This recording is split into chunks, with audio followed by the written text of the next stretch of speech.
Hi, I'm Chun, and you're on the B-Way Show. Pew, pew, pew. Hello everyone, Shoshana here with Anne. We are so excited for your solo show, Asian Divorce. Tell us a little bit about it. Yeah, so it's about a young Asian immigrant millennial woman who is trying to navigate her love life in America while coping with the dissolution of her parents' marriage in Thailand. Yeah. This sounds absolutely fascinating. I can't wait. I'm going on Wednesday. Tell us the details of when they can see you here and at the Edinburgh Fringe Festival. Pew, pew. So tomorrow night it's at 7 p.m. at Kavia, Lower East Side. Yeah, and then at Fringe, I'll be there the whole month, August 5th to 27. You have a lot of options. Okay, that is so cool. I have been to the Edinburgh Fringe Festival a few years ago. It was like a spur of the moment thing. It was so cool. How did you get involved with the Fringe?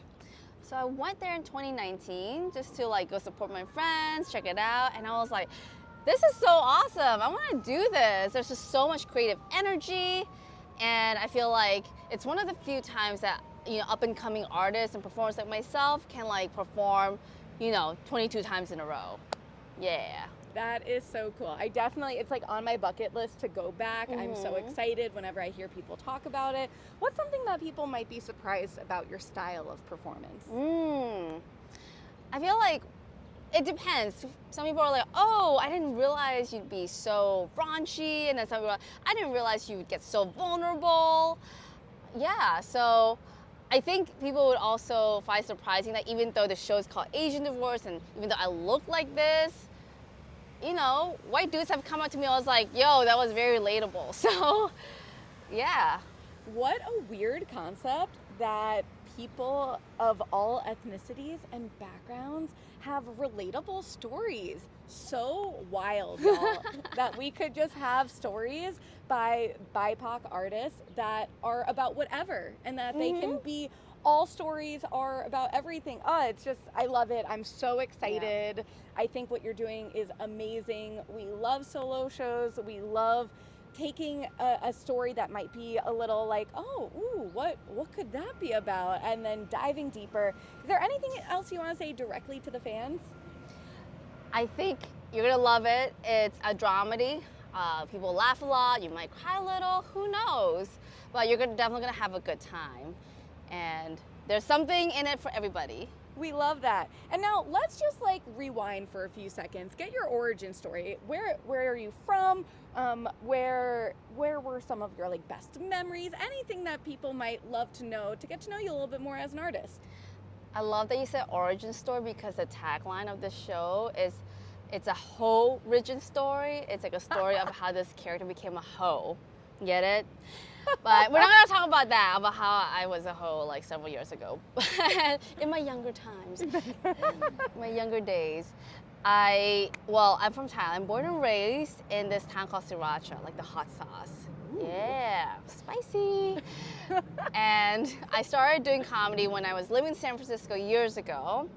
Why did I start? I was like, I grew up watching stand-up with my family. And then, we had, ups and downs, but every time we watch stand-up, we always have a good time. So always knew like comedy is something I love.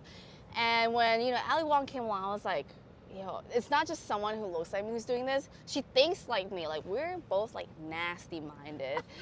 So I was like, I want to do that. Yeah, so that's how I got into it, and I have not looked back since. We love that. Who else are other inspirations for you? Yeah, so for this solo show, I would say if you like references, it's like the raunchiness of Ali Wong meets the dry-wittedness of Fleabag, meets the vulnerability of Hassan Minhaj. Everything you could ever ask for and more. Show and tell. We have a raunchy episode today. Why don't you show us what you have? It's a knife. No. I'll stab you with it.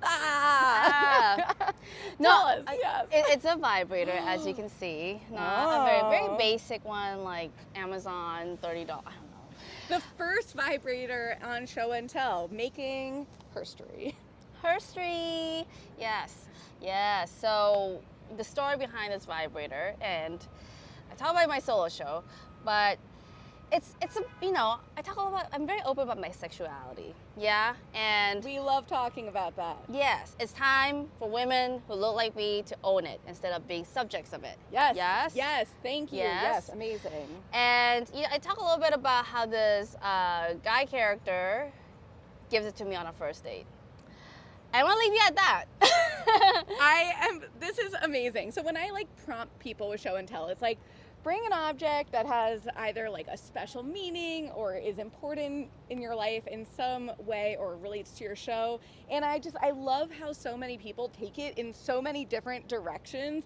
And you've left us on such a cliffhanger, which I think will make people want to see your show even more. Yes. Yes. Where can everyone find you on social media?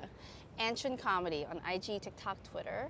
Amazing. Yeah. And if you don't have social media, which, well, you probably do if you're watching this, but if you don't like to get on it, I also have a website called anshun.com. Perfect. And you can find me at BWayShow. That's BWAYSHO. Thanks for watching. We'll see you at the show. Bye.